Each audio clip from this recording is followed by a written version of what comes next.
online.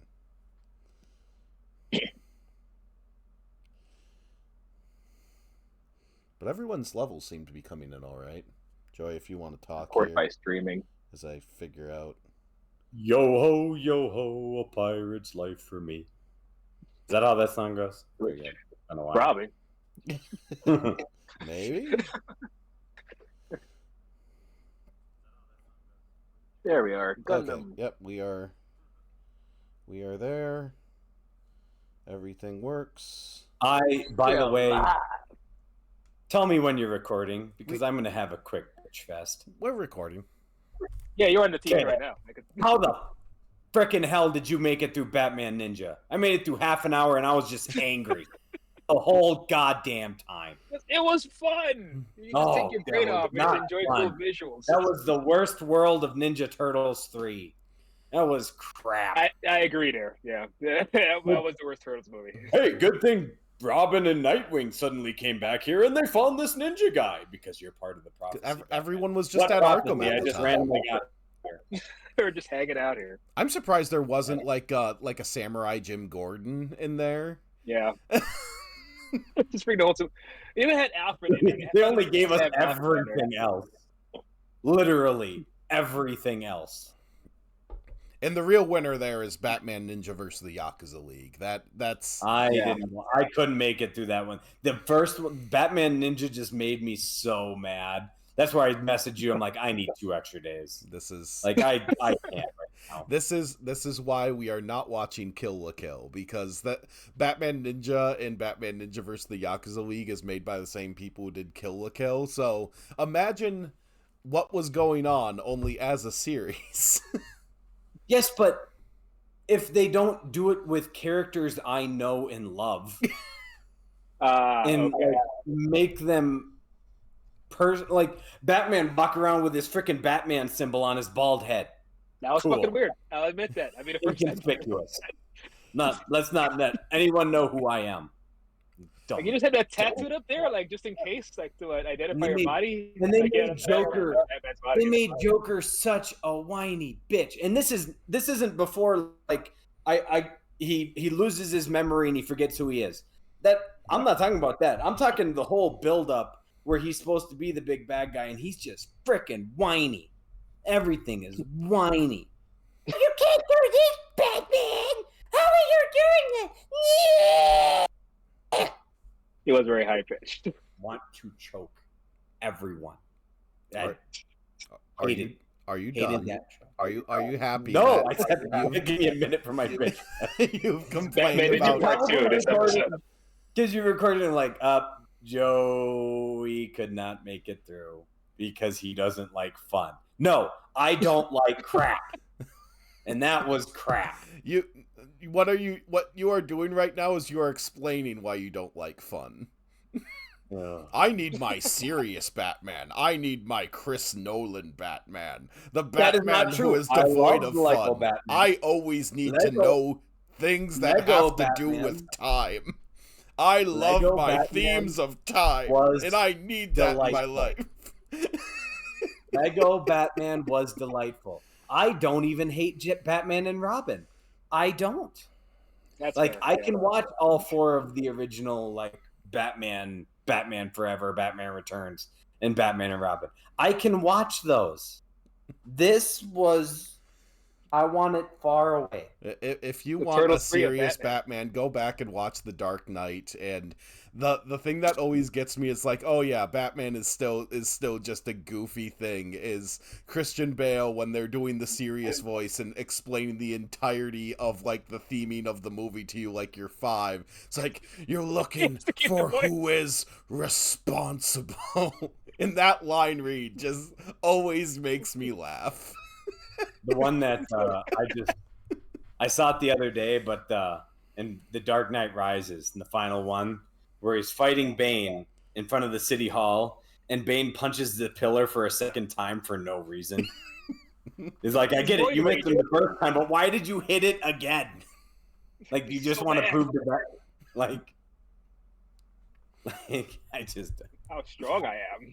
Mm-hmm. Anyway, let's talk serious war things and the Galactic Civil War in the Universal Century 0079, because we watched Gundam Requiem for Vengeance, a show that I have not seen pretty much any like reviews of in the year that it came in. It just kind of disappeared into the ether.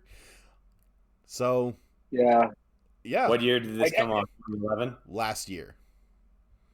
That looked like 2011. That looked like Final Fantasy 13. Like you said, like it's a PS3 video. Like that looks straight from like Final Fantasy 13. I was talking to Tony about this, and I did pick up Final Fantasy: The Spirits Within. And in my opinion, this has come even earlier from that. Not according to you, I guess. But I'm able to look past that. But I looked at reviews on IMDb, and a lot of people, like, if there's a negative review, they're like, oh yeah, the story's good, but man, it's ugly to look at. It's like, I understand slightly, but I'll get into it. Disagree there. Marwin, what did you think of Requiem for Vengeance? Because you did not, or you did watch Gundam The Origin, but I made you watch that, like, before we even did a show on it. Yeah. I honestly thought it was great. Maybe the plot line was kind of like ho-hum, but I put quotation marks on that because I enjoy the concept of having the entire show from the bad guy's perspective, kind of show empathically like what they're going through, and like, hey, maybe these guys are human after all.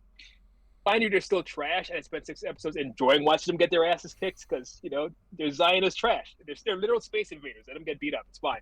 I'm cool with them dying. But I like seeing things from their perspective. Like, I never thought of a Gundam as a giant Terminator, and that's what we got. No matter where they went, there was this giant-ass Gundam chasing them and just killing all their friends. I thought that was kind of brilliant. And, yeah, I enjoyed seeing the bad guys get their asses kicked. It's like making a show about stormtroopers and having a Jedi hunt them for 6 episodes, which would also work for me. Joey, what did you think by comparison? It was there.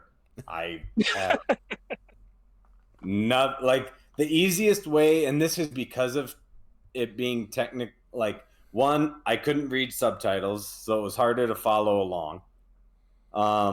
Just because, like, I like the minutia of the dialogue, but it's harder to find the dialogue when two things. One, there's no subtitles, and then the other part of it is because most of the time when they're talking off screen. Yeah, so, like, I think, I assume it was dubbed because it looked at time like it is dubbed. But, like, half the time when they're saying something, they're either facing in the opposite direction or they're not on the actual screen or in the actual frame. So it makes it a lot harder to follow, especially when you're watching it. So I actually did better following it if I would just, like, look away. Like, if I would play a game on my phone and listen to it, I could actually follow better than actually watching it. I felt like it was kind of all there. Like, it was a very easy show to follow, and I feel like people watch it muted because it's just all you need to see is on the screen right there. It's like, they're here. Here's a Gundam. The Gundam's hunting them and their friends. Let's flee. It's 6 episodes of running away from a Gundam. I feel like there's not much there to really focus on. I mean, there's some dialogue that's important, like mentioning that they're the space invaders invading Earth. They want Earth as a territory, which clearly makes them the bad guy to me, but they don't see themselves that way, so fuck them, I guess. This doesn't stand alone, though.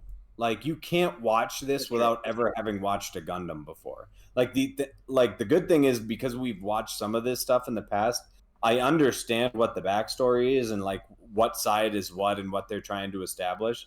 But if I came into this show blind, I would be lost from the first second, and on top of that being hard to follow, like, I would have nothing, like, absolutely nothing.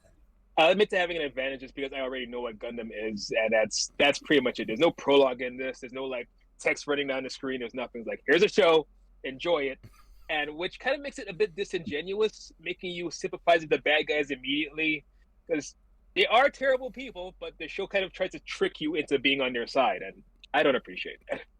The problem with the Gundam universe, at least this Universal Century thing, is the people on Zeon are kind of more interesting in a lot of cases than the people on the Federation. I mean, aren't the bad guys usually more interesting? Because we all watched Gundam The Origin. We did a show. It's the second part was lost because I didn't upload it in time, famously. That's the one. That's the one with the brother and sister, where the brother is creating the ultimate weapon, and the sister becomes almost joins. No, you're thinking of the 08th MS team. Gundam. Oh, really? Gundam: The Origin was the one that follows Char. So that's the one that goes into like he's being brought up because his father is assassinated. And it goes into, like, oh, this is why Char is going to take Shakespearean revenge on everyone in the actual Gundam show. That's not the other CGI Gundams in there, right? Like, all the Gundam sequences were in CG? Yes, for the most part. Okay. And that they're more stylized than this one.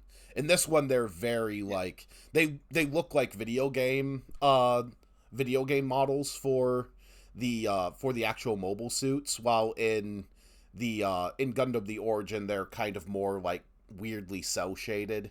But for the most part, almost like Batman Ninja. Yeah, for the most part, if there's a modern Gundam, then generally the actual mobile suit fights are in CG. Yeah. That's how I differentiate them. But Joe, you don't remember Gundam: The Origin too much? I remember the ending and making fun of it, and I do remember like some parts where they go to the dumb village and like some of that stuff. There's interesting that happens along the 08th MS team, because I mean they're still just a team at war, and it's interesting. Gundam: The Origins is tough to completely remember. The other thing I do remember this about Gundam: usually the mobile suits look different in some way, shape, or form, kind of like Pacific Rim. Like this mobile suit looks like this, and this mobile suit looks like this. Whereas the Zeon all looked like the same robot. This one, both sides suits just look completely the same. I didn't see any Gundam suit that like looked different from another Gundam mobile suit. And obviously the same. There were two Gundams that popped. You had the one, of course, the main one with like the freaking horns and stuff, the white one, and then the one with like the one green eye. I think it was called a GM. Yeah, the one with the green eye. Yeah, it was an episode where it was essentially a tag team match of Gundams. So you had like the white one that you're used to, and then the GM shows up next to it. And it's like, oh my god, there's two of them, and then the show just ends. Let me move on to the next episode. It was an episode where LaShawn and what's her face both had Gundams that they made from scratch, and they had to fight two other Gundams. Well, they made Zaku's that had to fight Gundams. I didn't get the names right. Mm-hmm. Yeah, and there are different Zeon mobile suits in this, because you have the Zaku's, which are primarily used, and then by the very end there are two goofs in it. The ones with team like 5 goofs. It's freaking amazing by the end. A whole squad of goofs. They called them like the Red Wolves or something like that. It was so cool. Goofs. Sorry, they're my favorites. They're mine. They have cool shoulder pads. Yeah. They get a sword and a Gatling gun. They're overkill. They're overkill Zaku's. It's awesome. But the actual Gundam model is very much designed on the same one that Shiro, the main character of Gundam: The 08th MS team, uses. Its like helmet is the same. But yeah, otherwise like a prototype. The mass production model Gundam is that GM one where the head looks very simple and all that other stuff. But if you remember, back on the 08th MS team, not only do you have the Gundam look similar, they actually borrow a character from the 08th MS team. They borrow the one like Zeon Lieutenant guy with the weird hair. The Wolverine here, I knew I recognized. Yeah, like a is that the captain that came in? Yeah, is that the captain that said like, because the immediate superior is like, no, we shouldn't have even been starting this project in the first place. Like, oh, it's happening right under you, and it takes time. So why didn't you just notice it then? And then like, oh, by the way, I'm the colonel, lead commander of this team. Like, nice hair, rock star guy, right? The swagger. Like no decorum whatsoever. Like, what's up, buddy? Like this, okay. Like the lower guy is like, yeah, all decked out in military uniform, and then here's this just guy who's like, might as well be a leather jacket and jeans with his big hair, like coming straight from Def Leppard. Yeah, he is pretty much there to just tell you that this in the timeline is before the 08th MS team, because the entire purpose of him showing up in the 08th MS team is like, dude, we're retreating at this point. We are losing on Earth. They deserve it. When in Gundam lore, is Zeon ever winning? Yes, at the very beginning. What? Oh, well, yeah, that one show that's about them, sure. But once like the Gundams get in, once MSOF team comes in, once the other Gundam shows come in, it's essentially episodically getting their asses kicked. Which is why I like the perspective of this one. Like, what if you're in a putty patrol where every episode of Power Rangers they just beat the shit out of you? Like, what if the camera's on your face now? And you're this terrifying creature who just has plot armor as his weapon, just mowing down your entire team at all times. It was incredible. More of this, please. But yeah, as far as the 1 year war is concerned for Gundam, so this is Universal Century 0079. Zeon is winning right at the very beginning because they basically destroy the entire Earth Federation fleet. And then Amuro Ray gets the Gundam. The Zeons start infighting a whole bunch, and they start taking major losses because they're hunting down the Gundam. And by the time Amuro makes it to Earth, they're able to quickly start mass producing it, and that's when we get into like where the 08th MS team is, where like they're winning and it's just like little mini battles while the actual like big fight is going on in space. Yeah, the Gundam's essentially the game changer, but it's like arguing the Empire wins at some point in Star Wars. It's like, yeah, you got to have something to fight back against. It's the setup. Then they get their asses kicked. That's really all this is. Like, yeah, the Zeons are winning, but they're winning so they get their asses kicked later. So here's the Gundam. Based on how you're telling it, it's kind of like World War II, right? Like granted, we were winning in Europe the whole time, but like while you're fighting in Europe and still fighting in the Pacific Fleet, you're developing the Manhattan Project at home to end the war. I get what you're kind of... Yeah, and they even have they have a Battle of the Bulge equivalent where like the Zeon make one big push at the Earth Federation primary base in the regular Gundam series and end up getting their ass kicked and things like that. So Gundams are so far ahead, it's fucking crazy. It's not even close to fair. Yeah, it's because they kind of use the same logic as the X-Wing versus TIE Fighter, where it's like, oh yeah, the TIE Fighter doesn't have shields and the X-Wing does, so you can make a mistake in a Gundam. and you get better because if you take one shot, you don't immediately die like you do in a Sokko. But we're faster. That's the only justification, right? Oh, it's faster. And there's more of them.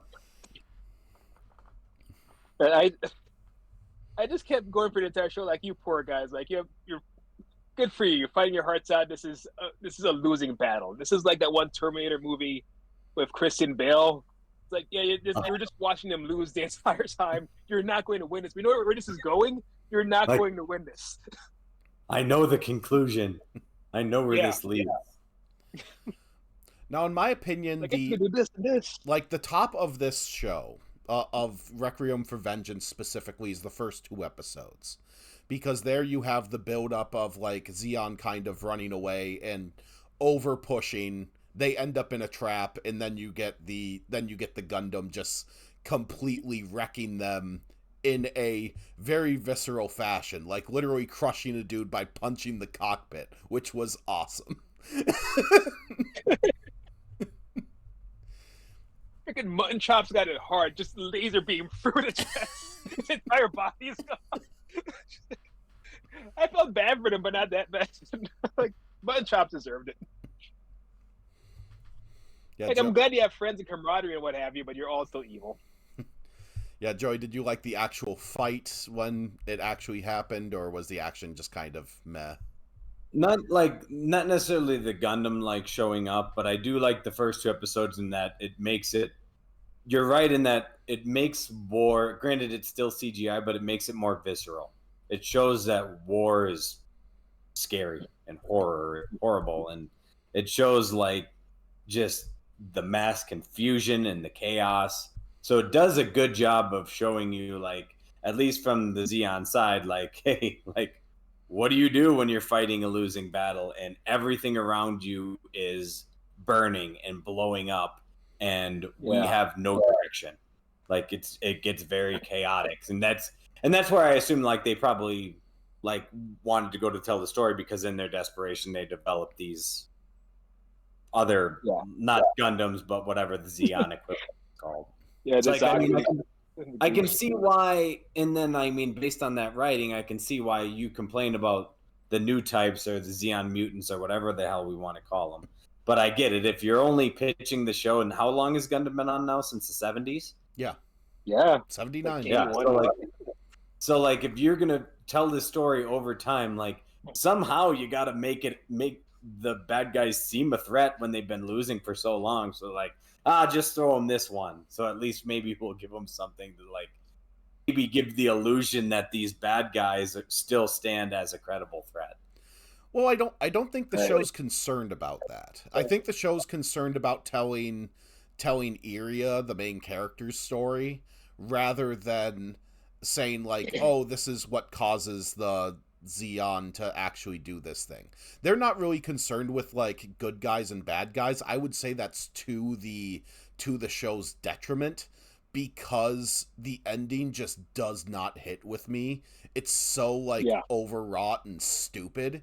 But overall, like I appreciate them doing this, like similar to 08th MS Team, this down to earth kind of grittier thing where they are more focused on kind of a day-to-day battle and just a given situation, rather than this big large scale like Shakespearean war with psychics and like someone doing like an age-long revenge scheme and all this other stuff. No, it's just very simple story. It's equivalent to like the Lost Battalion or something.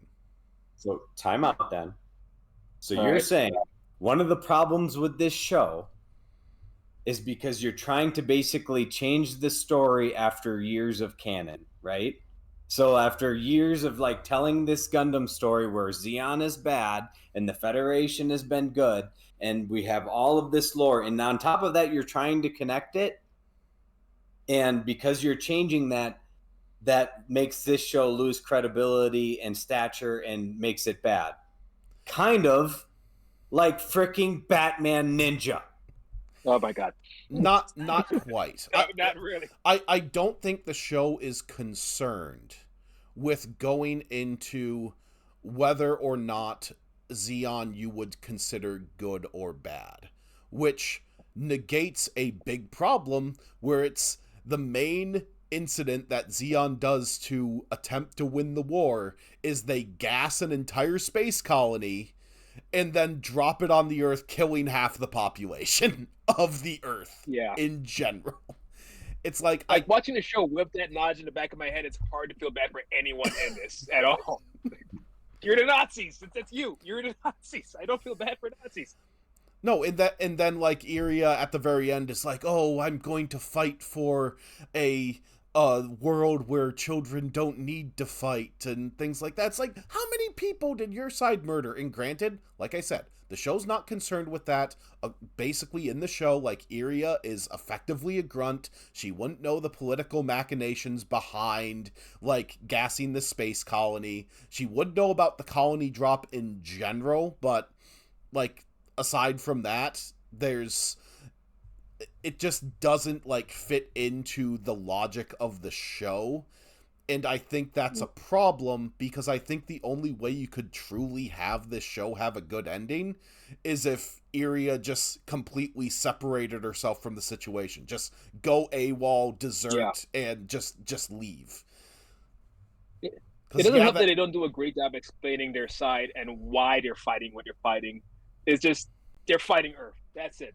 They don't really explain why they're doing it or what tragedy happened, what's motivating them. Why is Leshon fighting so hard? Like, we killed our brothers and sisters. Yeah, because your brothers and sisters are dicks.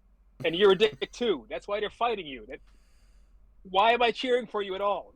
There's no reason to. So again, even though they don't explicitly say that in this show, because you followed the canon for this far, it makes it a weakness. So I get that. But I mean, I get like they're trying to tell a different story. So like basically, if they, so what would this is on the show because you want to tell this story. So they're not removing this character from the Zeon Force because they want to tell her story and try to make this side sympathetic.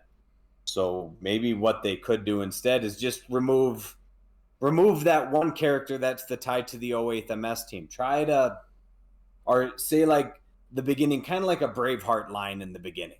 Like, you know, like history is only written by the winners, blah, blah, blah, and try to change the canon. Now, I know it's tough when you're talking about something that's been made for almost 50 years, but isn't that really what you have to do? At least that's the easiest way to do it. I think that's what they were trying to do and failed. They tried to show it like we only think the Gundams are the good guys because they're the winners and they're writing everything like, but no, like you're objectively the bad guys, and they couldn't find a way to write around that.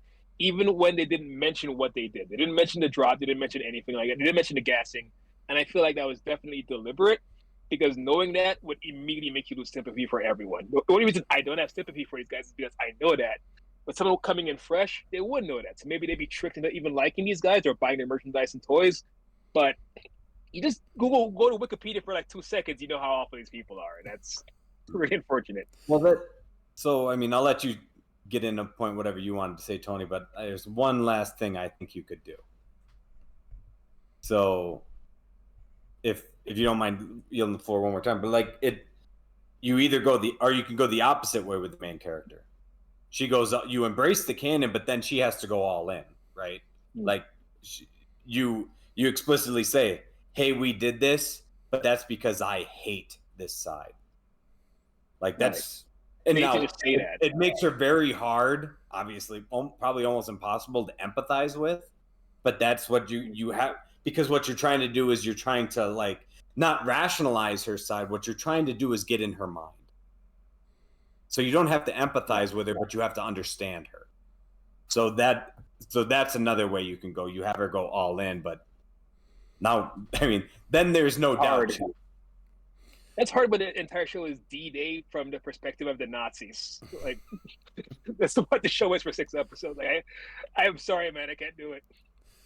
Yeah, but that's what I said. Like, you either do one of the two things. The most empathetic that I've seen a writer do the Zeon side is in Gundam the Origin, because that they do have the colony drop, and then they have one of the Zabi family, I think it's Giran, the big guy, and he's like holding his kid and going like, yeah, I've done evil things, but it's so like my children can be free and all this other stuff, and he like breaks a little because he's like, oh, I've done all these terrible things, how can I hold my own child? And then he's just like, well, fuck it, I'm just going to do as much evil as possible so my child doesn't need to fight. And he has this big like rousing speech while he's crying, and it's like, oh, this person's soul has broken.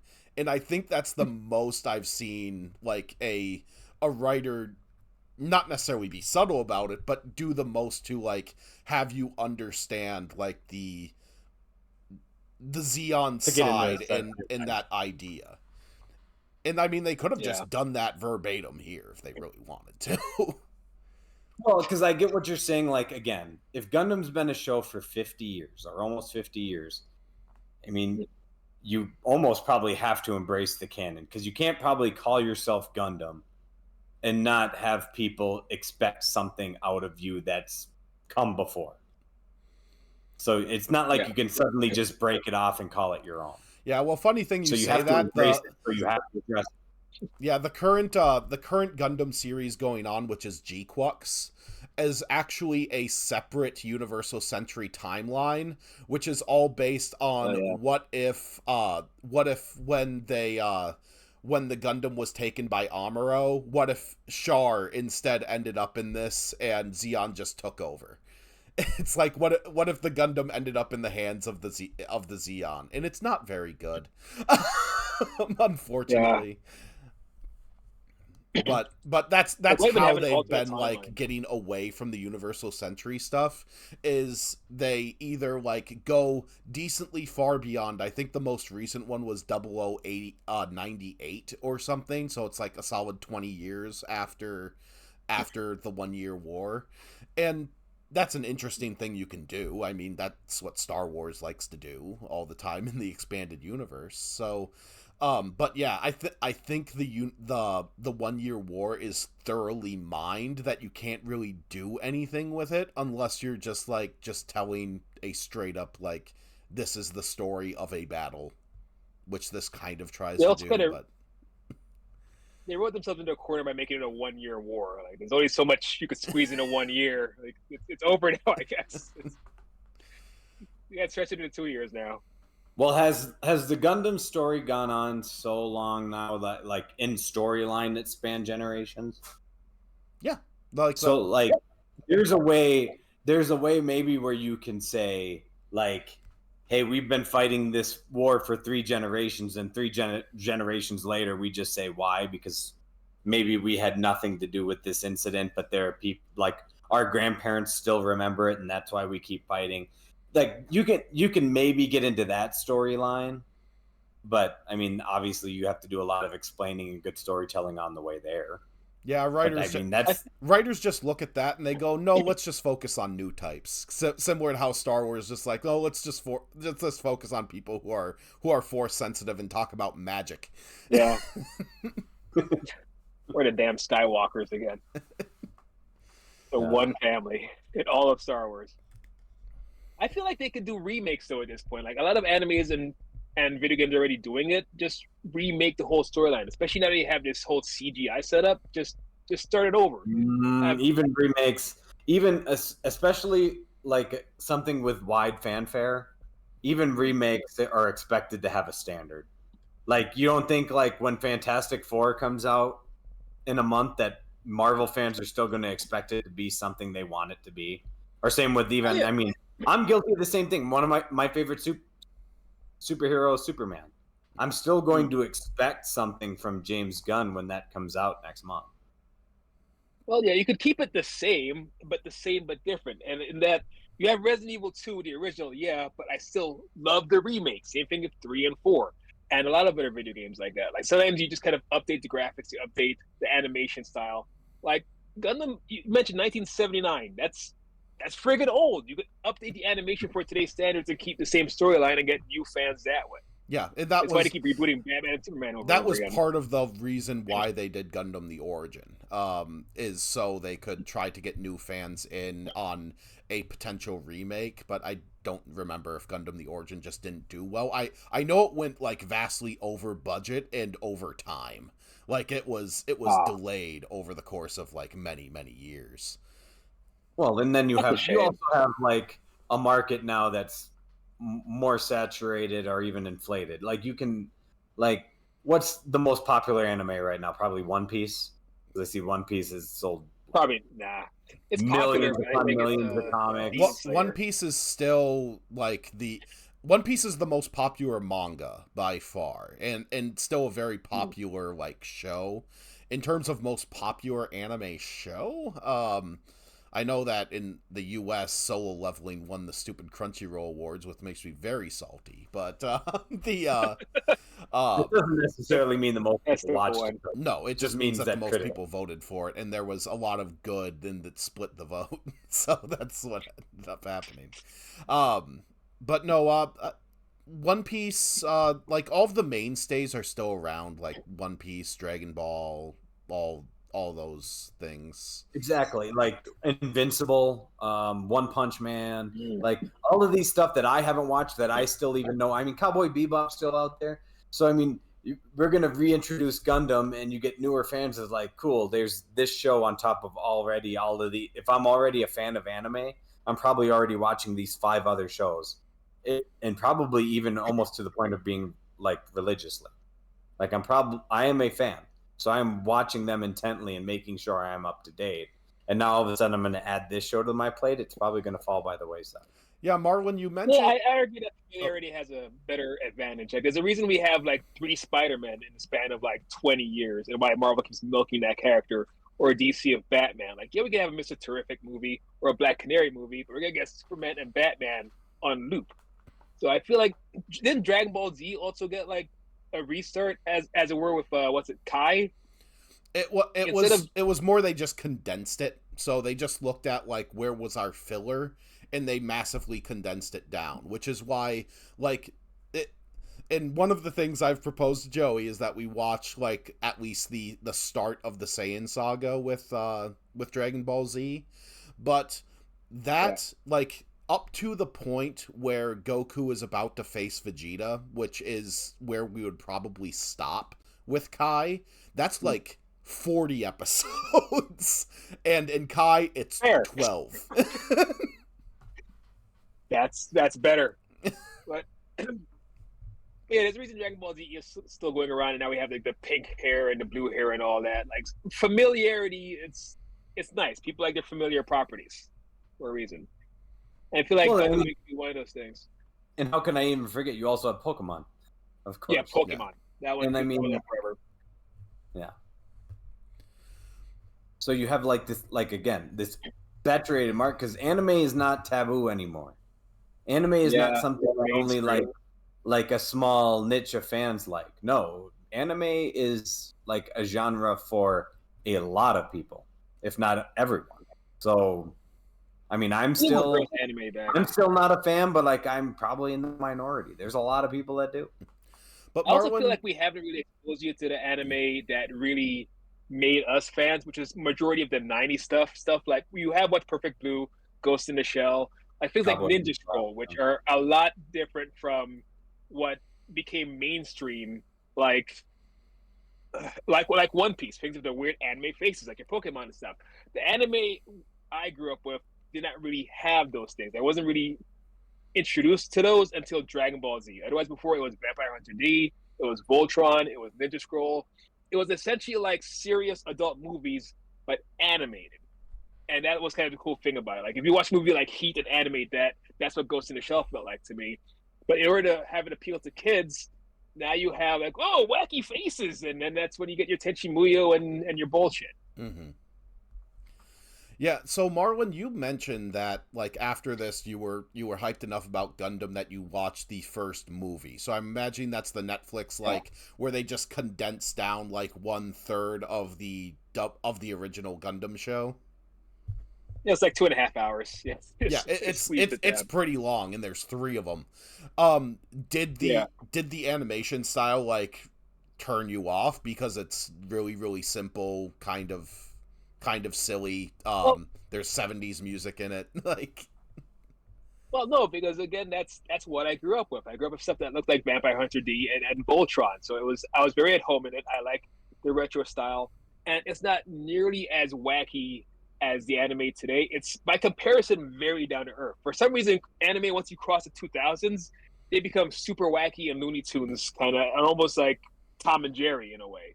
But before that, they were trying very hard to animate regular movies. Like, we don't have the budget to actually film this, so let's see if we could draw it the best we can. And I appreciate that about that old animation style. It felt like, here's what George Lucas wants to do, but he can't do it, so we're just gonna draw it instead. Like, it felt George Lucas like, because they had like stupid things like a little zany robot inside the house, like a little ball robot.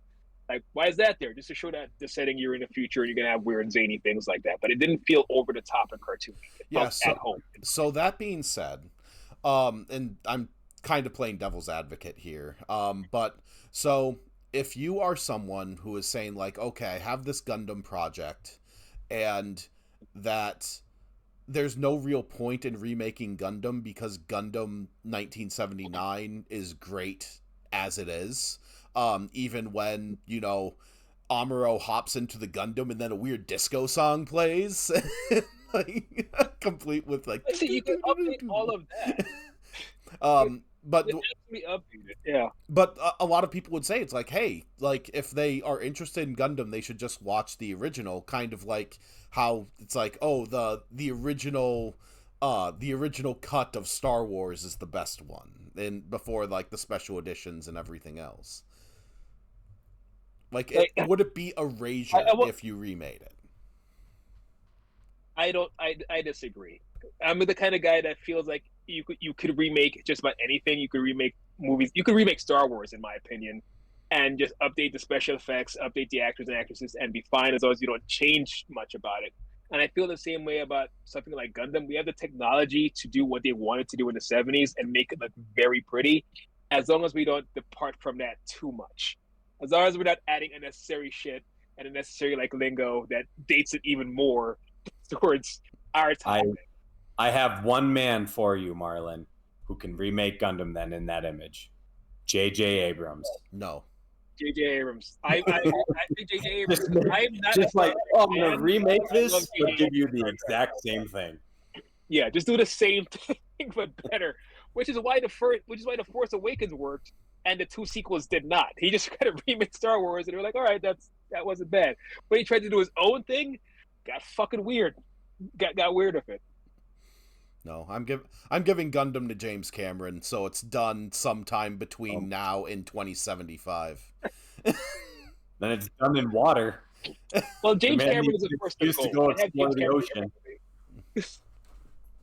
And he would use a lot of way. Gundam has submarines, right? Because I need to explore the Marianas. They do have they have like the Zagox, which are amphibious mobile suits that the Zeon use. The Gox. There you go. The Zagox look cool. Their names are always funny. I know Zagox and Goofs. Their namings, I don't know what to say about it. Well, there's also the Doms. The Doms are in Gundam: The Origin, where they have this. They like move really fast, and they have the big bazookas. I remember the example I was thinking of, Neon Genesis. Didn't they flat out remake all of that? Yes. Like they redrew the entire thing, didn't they? And that, like, just that do that is why again. when we do Neon Genesis Evangelion, it's going to be a multi-month project where we're going to watch the original, and then we're going to watch the original ending movie, and then go back and watch the remake movies. You're gonna torture Joey with that one. I'm predicting right now Joey's not gonna like Neon Genesis. I'm just gonna put that out there. Joey, I think that eventually you will like Neon Genesis. Personally, I think you will hate the actual series, but when you actually see the remake, I think you'll turn around. That is like my just because of the animation or the storytelling or what is it? Because like the animation doesn't get to me. Like we talked about, like. I'll watch Ronin Warriors, and that show was made that's at least in the 80s. Like the animation, like it's the storytelling, and like I was captured by that show when we were kids. And it wasn't because I thought the animation was whatever. No, like I thought the characters looked cool. And the story was fun. The reason why you won't like Neon Genesis Evangelion is partially because of what it was doing at the time, which was making fun of modern mecha anime. So you have your main character Shinji, who is a 15-year-old boy who is told to like get in the robot and fight these aliens that will very easily kill him, and he is wrought with depression and trauma because every day he is almost dying. And are you basically saying like I wouldn't like it because I wouldn't get the joke because I'm not You wouldn't like it because the joke is not told well enough. Like they have these things where it's like, oh, here are your designated 3 love interests, and one of them is like a much older woman that's part of this like defense corporation thing, but the other 2 are very clearly high school girls that are of his age and things like that. So it's just that standard level of like normal anime gross that it like puts a little over the top, but then it like doesn't bring it down enough to tell you that it's joking. It can't be Bastard, or what was the one we watched 2 months ago? Fucking Dan to Dan. Thank God you didn't make me go see that in theaters. Give me your wiener. It's just the first couple episodes of the 2nd season. It's not much. We have Demon Slayer coming up too. Oh god Yeah, bring damn it it! to the Genesis remake. That's pretty much 2 what I hours would of do. them falling. Yeah, we have 3 Demon Slayer movies eventually. It is really weird that Demon Slayer is literally due out next month, and there has not been an actual trailer for it. At least in the States.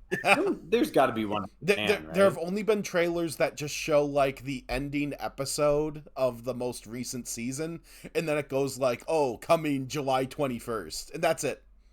Nothing from the actual movie. Well, I've noticed with most anime movies that like they didn't advertise Dan to Dan coming out in theaters. Like I didn't see a single trailer for that, but they know like the anime market I'm beginning to kind of find is almost as loyal as like pro wrestling fan base. Yeah. Like probably more so. We will find you. Like it's like that. We will find you and we will watch you, and after that, like anything else, we'll just shove aside. That Venn diagram does overlap quite a bit too. Yeah, the name is normally enough. They don't need a trailer. Just need to know that it's coming out and they will be there. Mm-hmm. You need to see a damn thing.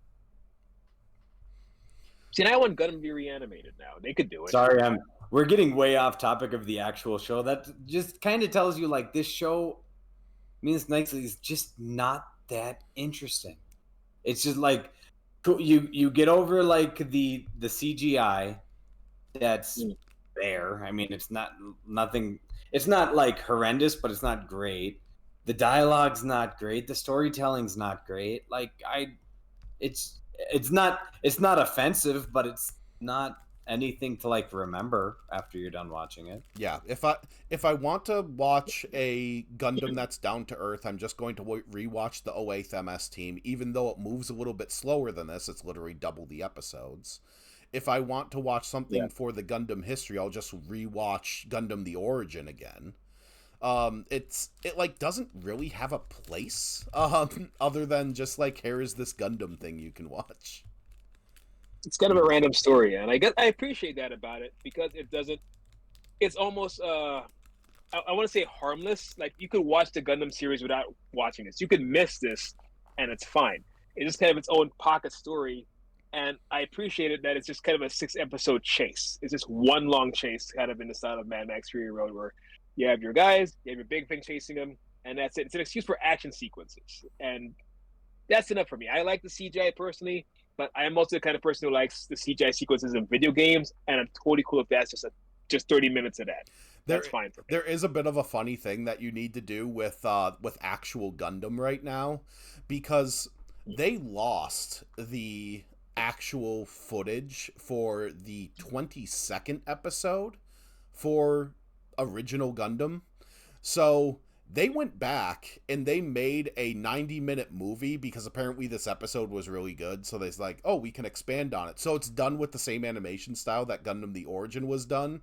So to watch original Gundam properly, you need to watch episode 1 through 21, watch this movie with a completely different and updated animation style, and then go back to like 1979, 1980 anime style. Yeah, that's kind of the whole series. You watch this and then you watch MS Team, and it's kind of a drop in quality. Yeah. From a storytelling perspective, the anime is, you say, drop in quality, but isn't the storytelling better? Yeah, because it's a story. It's an actual story. Actually, the actual story helps. Having a story helps. I would say that the problem with original Gundam, and this from what I remember, I haven't watched in like 15 years, is that it's really slow moving. It could probably do with having maybe like 1/3 fewer episodes to maintain its pace.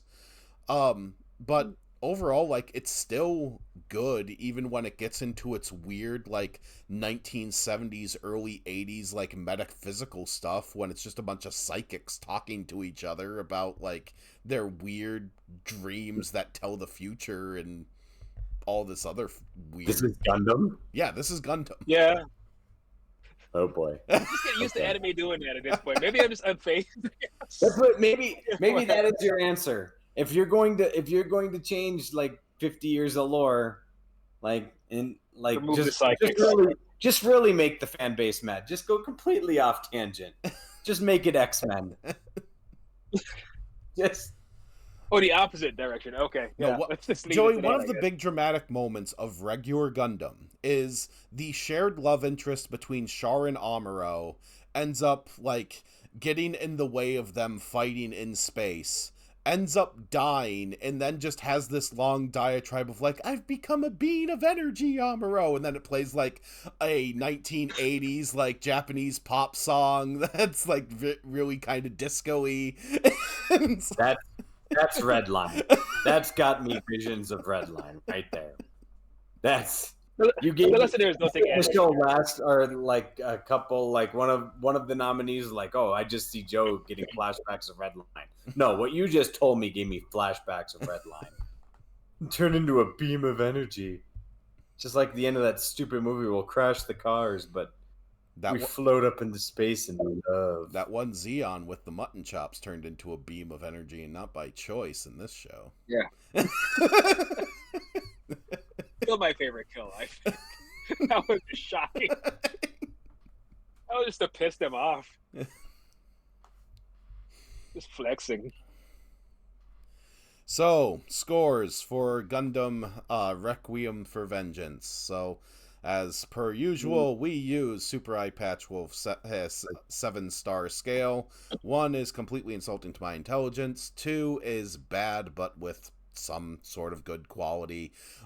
3 is a generalized, like, I didn't feel robbed. Like, I'm kind of pulling away the I liked it statement, because I would just base it on, like, I didn't feel robbed. 4 is I liked it, but there are some things that are just kind of nagging at my head. 5 is good for the genre, 6 is exemplary for the genre, and 7 is so good it has redefined what good is, like Batman versus the Yakuza League. No, I gave that a 6, but I will try to go around and watch that one. Especially since Jace is buying a whole bunch of movies on your Fandango. Yeah, please put a lock on that or something. I now own Smile and Smile 2. I have locks on all our stuff. Unfortunately, it's your account, and I mean, you don't have kids, so you don't need locks on things. We have locks on every app except that one. Well, you need to put it on the actual Roku, because you just actually... You just go into the app itself. Like, you can make it so that the Roku, like, locks you out from purchase just for that app. No, I know. They see some good movies. So there's that. Not really. Like I like Smile 2. Smile 2, I just want like the first, like, 7 minutes to be the entire movie is the problem. I have no interest in seeing it. You actually might like Smile 2, but Smile 2 was much better, I will say. Smile 1 is Smile 1 is with an okay ending. Yeah. Metaphor gets kind of muddled in that one. Scores for this show, like, can you give it above a, like, I don't know how this gets above a 2. I don't like this. There's parts like I'm like, oh, like I'll remember this, and it was okay, but I'm going to forget about this show tomorrow. We're so different. I'm giving this a 6. I'm a very visual person, where even if you fail in the story, at least give me something to look at, because you're an action show.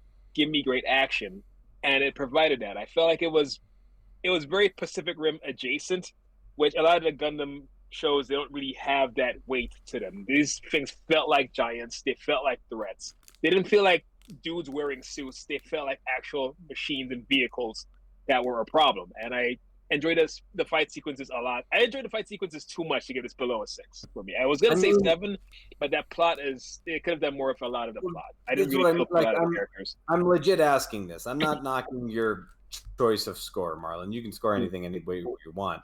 I just need to, like, kind of get inside your head. How can you say this, because the storytelling isn't good, I still gave it a 6? Like, why wouldn't that knock it down to a 4? Because it was going to be a 7. It's honestly my favorite of anything we've ever watched. This is one of the few shows I could just kind of plow right through without looking at my phone once. I wasn't tempted to look at my phone once. There was always something amazing happening on the TV. I wasn't texting, I wasn't on Instagram or anything. I was like, holy shit, what next? And I was like rushing for the next episode, because it was just insane battle after insane battle and insane casualties after insane casualties. I've never felt the scale of Gundam like I have in this show. This felt like a very real thing. But then again, that's just me with CGI again, because I feel like if you have your characters match the environment, it works. You have CGI characters, CGI Gundams, vehicles, and it fit the environment. I was able to kind of like get lost in it, as opposed to say like Avengers or something, where you have like, oh, these CGI aliens and these real people, and they don't really match. This, I was able to like suspend my disbelief and really, really get lost. So that's fair to. So it's fair to say you still thought the storytelling is good. It's just not perfect. Like you're not going to say it's bad. The storytelling is serviceable. Is the word I should use. It's like, serviceable storytelling. Gets from point A to point B. Just to get inside my head, because my rationale, like storytelling is usually like where my scores go. Like storytelling is like up here, and everything else kind of fall like because like it's like the movie Bob quote. Like you can make a good story out of anything. Like you just need to have, like some sort of creative writing. I feel like of stories, I try to keep my bar low because stories are very hard to get very good. It's very easy to get action sequences good. So it's like that's the easiest way to entertain me. But if stories, well, I guess I shouldn't say my bar is. My bar is high. My bar is obnoxiously high for stories. I just don't give much hope anymore. It's like, yeah, just get me from point A to point B. That's enough. I don't expect you to be Requiem for a Dream. I don't expect you to be The Godfather. Just get the job done. I'm used to reading comic books since I was in my early teens already. I'm used to okay stories. I'm here watching anime for the visuals, just like I watch wrestling for the wrestling. I don't watch wrestling for the plot. I watch it for good wrestling.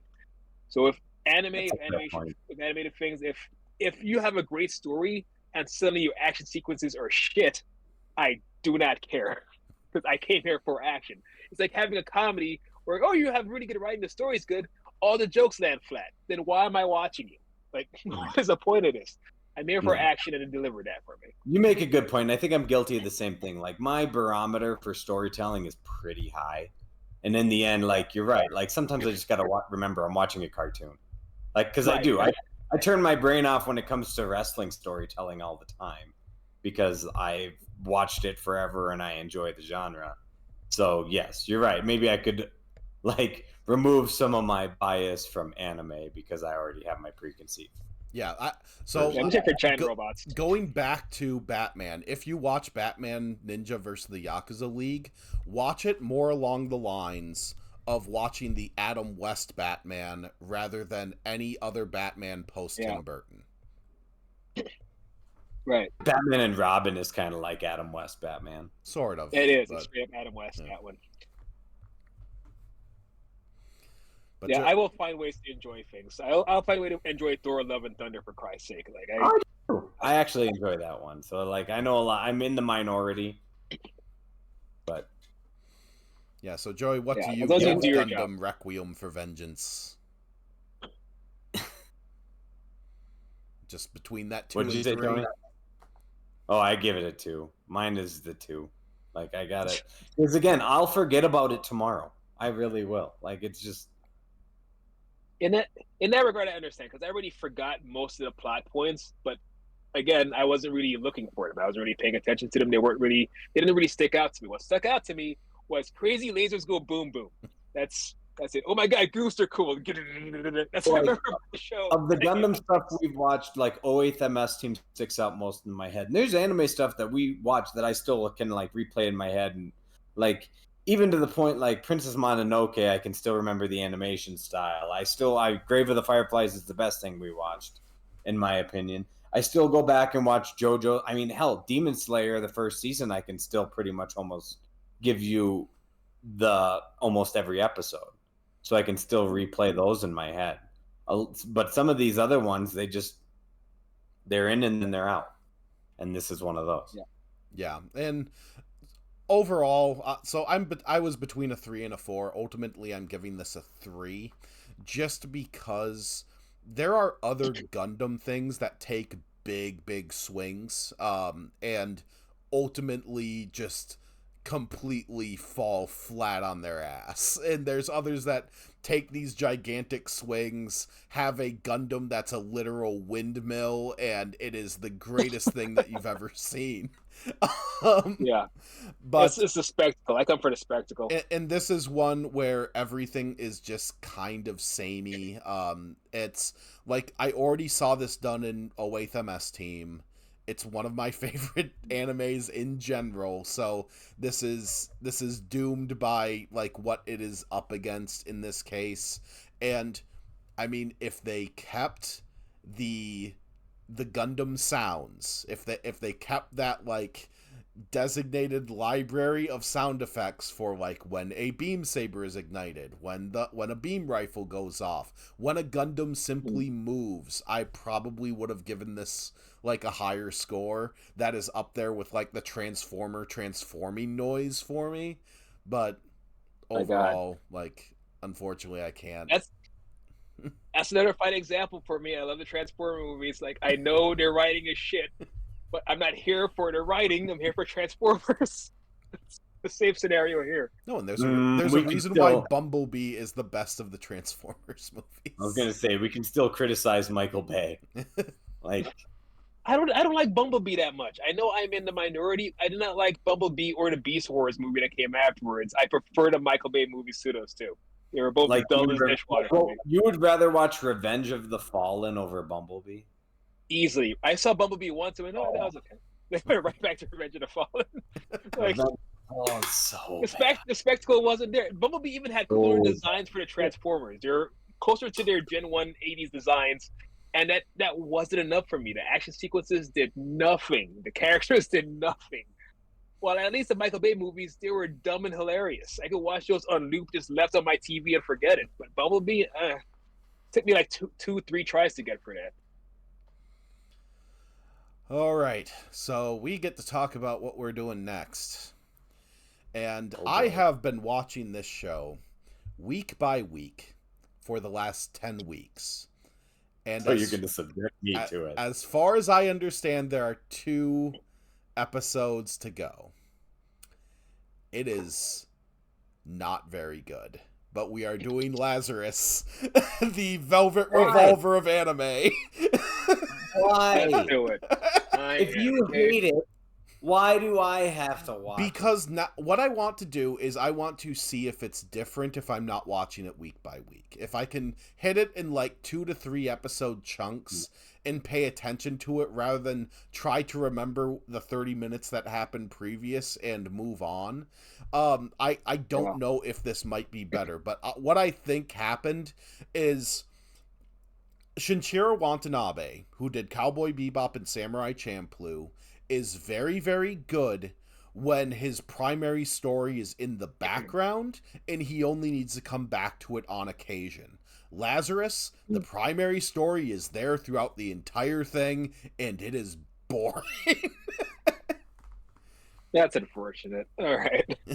Well, hopefully I'm game to give it a try because I get the cultural significance of, like, if we've watched Cowboy Bebop, we've watched Samurai Champloo, we might as well return to and this is that director with as a fight producer, Chad Stahelski, I think that's how you pronounce his name, who does the John Wick choreography and all that stuff. Like, you would think that this would be much better, but legitimately in these 10 episodes there has been one really good episode and everything else has been kind of middling, and like overall it's just kind of there, unfortunately. Yeah, but respectfully, you've been swayed by a good ending before. I have. And I'm hoping that like it manages to like stick a landing that I don't know where it's exactly going, cuz do you know the general story of Lazarus, Joey? Not like the biblical? No, not the story? Bible.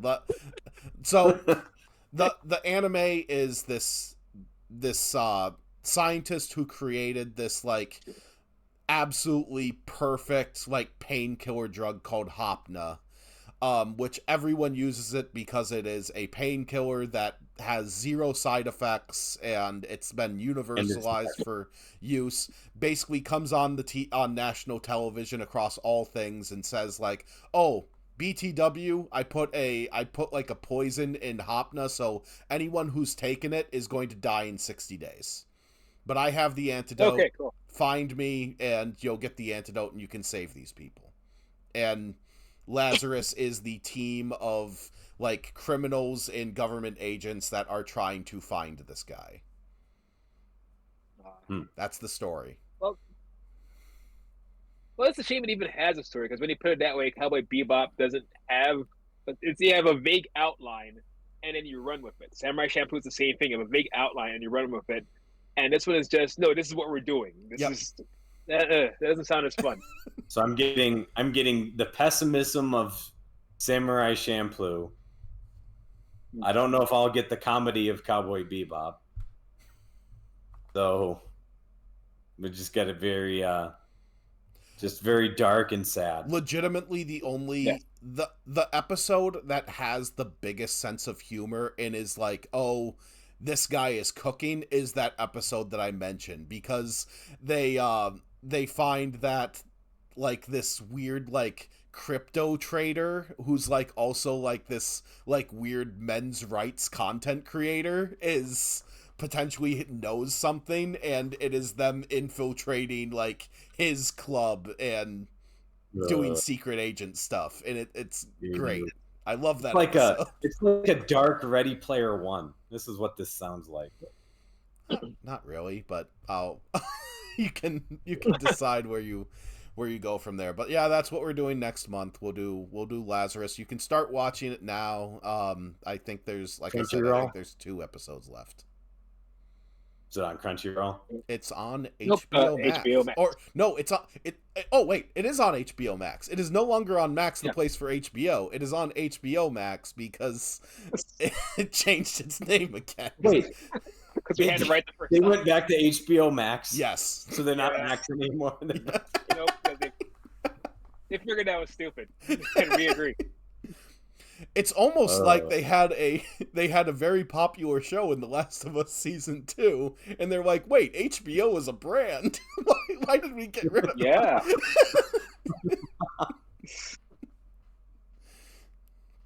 Why did you keep the Cinemax part, not the HBO? It just doesn't make sense to me. Because a game Cinemax isn't known for quality.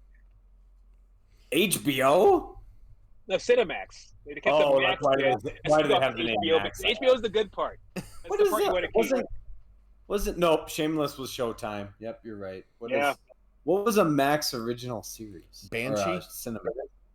I'll give you time. There's not many. What was that one like action-y Call of Duty one where in the second episode the guy catches a bomb like it's a football? It could be any show. I don't know what the hell. To find Flashpoint? I don't know. It's not Just Cause, but let's see. HBO or Cinemax show guy series. Catches bomb like football. Oh my. Technology. Strike Back. Give us some dumb name like that. Flashpoint, Strike Back. Did it star Steven Seagal? No, it had these 2 like generic action guys as like its leads, but it's fun. I will say that. Like you can watch it up. Let's watch Strike Back for Animesplaining. Instead of watching Lazarus, we'll watch Strike Back. We'll do an April Fool's episode where we're just watching some random thing that's not anime. The nice thing about Max is I could just pay for it for the year, like $100. Especially when I need to Venmo Tony's wife $20. Although where can I appreciate those deals. Let's see, Strike Back streaming. Like, can you find this at this point? Pirate Probably. Bay. I mean, you could find every original HBO series pretty much ever made. You can purchase it on Amazon Prime Video. The behind the scenes are still on Cinemax.com, weirdly enough. Ew. But yeah, it looks like I want to give you a show. It looks like you actually need to purchase it, unfortunately. Good ad. So, I know what I'm looking for on Fandango. I'll purchase heels first. Actually, I'm not purchasing heels. No. That is the biggest crime CM Punk ever did to wrestling. And I'm an AEW fan. Who also is in that show? There's other wrestlers in that show. Yeah, Mick Foley's in an episode. Well, yeah. Mick Foley just did an episode with Maven on Maven's YouTube. Give that a shot. Maven's still relevant. Yeah. Well, because he's got his YouTube channel, and he was willing to take a bump on thumbtacks for his viewing audience. Oh, to say, yep, that sucks. Like, cool. I'm very confused because Strike Back is on the Fandango app, but you can't watch anything on it. It's weird. 2011. How time has moved forward.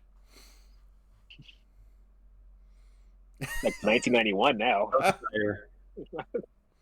But yeah, watch Strike Back if you can. Marwin, we also need to figure out a side episode. Maybe Devilman Crybaby or something. Yeah, but that was on the list. We already have a list. We could just kind of run through. Devilman was already on there. Because Joey would not like Devilman Crybaby. Go see the Dan movie. No. You can't make me.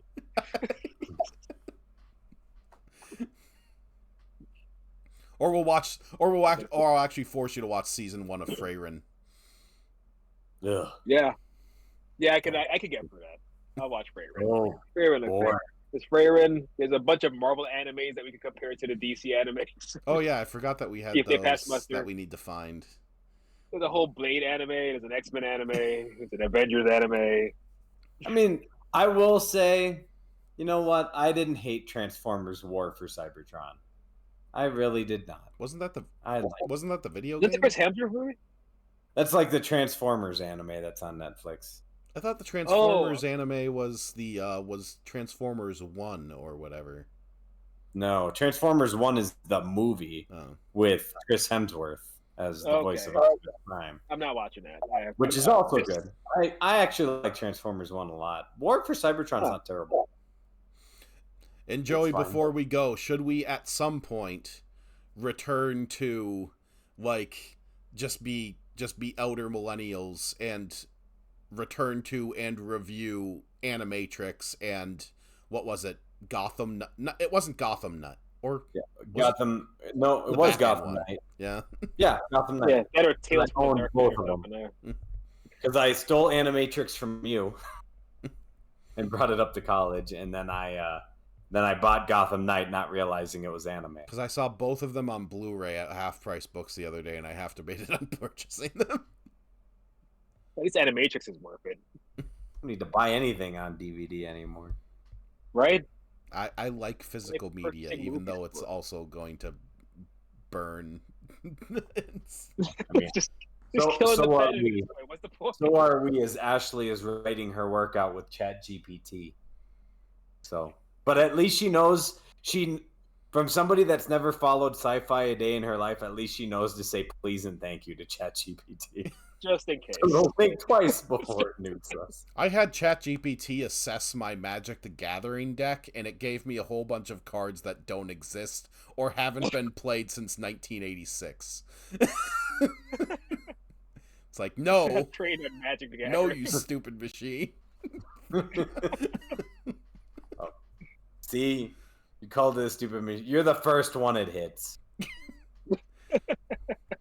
No, I gave you my best Magic the Gathering assessment, and Tony called me a name. No, I've talked enough to ChatGPT to know that it only like just blows you up. It just like gives you all of the positive thinking at all times. It's like, oh, you wrote this resume, you're definitely going to get the job. It's like, fuck off, ChatGPT. No, I'm not. Like. It's just you being a cynic. Just trying to be nice. Positive thinking. We're trying. I reject your positive thinking. Yeah, I'm the person who disillusioned Hugo Weaving in The Matrix. I'm the person who the first Matrix was paradise, and there were all these people who said, "No, this is shit. I don't like it here. I'm not going to be a battery."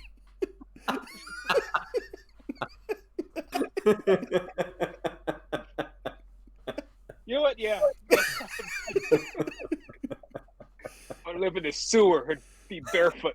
Yeah. Meanwhile, Marlon's Joe Pantoliano over here, just wanting to go back. Just feed me the gruel.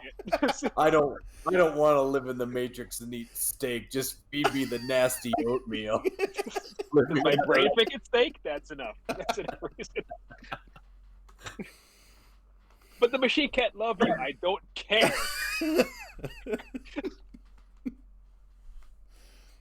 Anyway, Lazarus is next. we get to all be bored.